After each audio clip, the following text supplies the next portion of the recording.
Hi, Eli and Maddie. Daddy here again. I hope you guys are still well, as always. Apologies, firstly, for being a little quiet on the vlog front the last couple of days. Why will become apparent shortly. I think I said a good month and a half ago, at least, in a vlog, about how the family I'd worked with for quite a long time with their kids had had to let me go because, obviously, they'd been paying me for 2 months for doing nothing. Which was very lovely of them. They didn't have to do that. But obviously the mother was self-employed too, as am I, so they understood the situation, which was unprecedented. Um, so yes, so obviously they knew that I'd start looking for another family because for the last 25 years or so, apart from the time, of course, when I had you guys, I've always had a family on the go to look after because looking after kids is my thing, apart from music, obviously.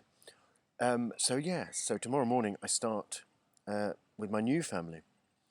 And so the last couple of days I've been sort of getting to know the ropes, learning the routines, likes and dislikes, all that kind of stuff. And it's been great fun. And the kids adore me. Um, and I think they sense a kindred spirit. Childlike, but not childish. Um, so yes, the mum's one of the great British artists. Sorry, young British artists. I say young, but they're all about my age or older now.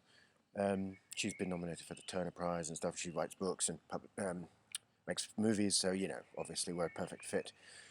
So, yeah, that begins tomorrow.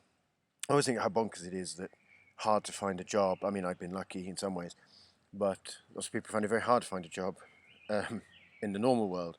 And then during quarantine, bam, just happens like that. So that's a little bonkers, and I'll let you know, obviously, how the first official day goes tomorrow. But yeah, so that's interesting. So that's the day job taken care of again. It's all changed around here. Music, of course. My music career is still in lockdown. I don't think there's going to be any change there in the near future. I think we're looking at Theatreland coming out of the dark by about November, December time. Certainly, all the singers at the Royal Opera Covent Garden have been given three possible options. And out of those three options, the November, December is looking most likely. So yeah, so at least got a day job sorted again. Of course, it always, whenever I start with a new family, always makes me a little sad, of course, because I'm working with this new family, and of course I adore the kids, and the kids adore me. But it also reminds me how much I'm missing of you guys. Well, also what you're missing here. And I think what incredible laughter in the dark that is.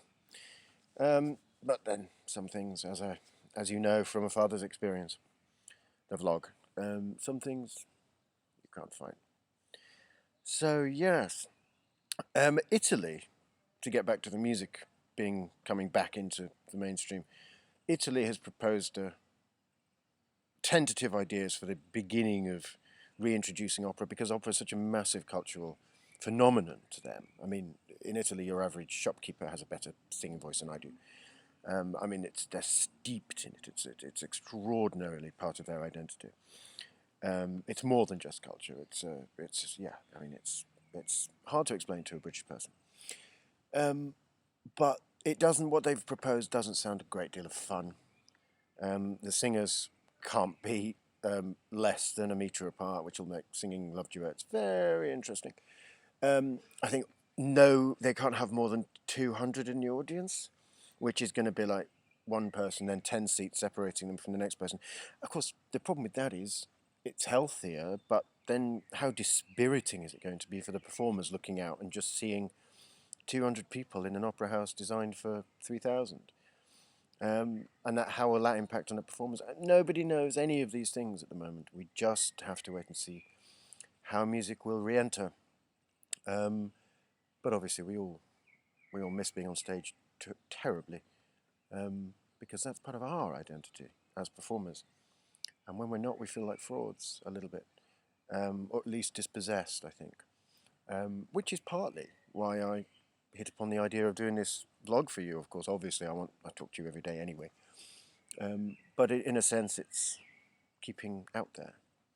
So you're doing me a favour too, as well as me leaving you contributing to my legacy for you.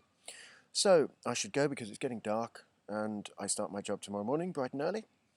So until next time, Daddy loves you always. Mwah.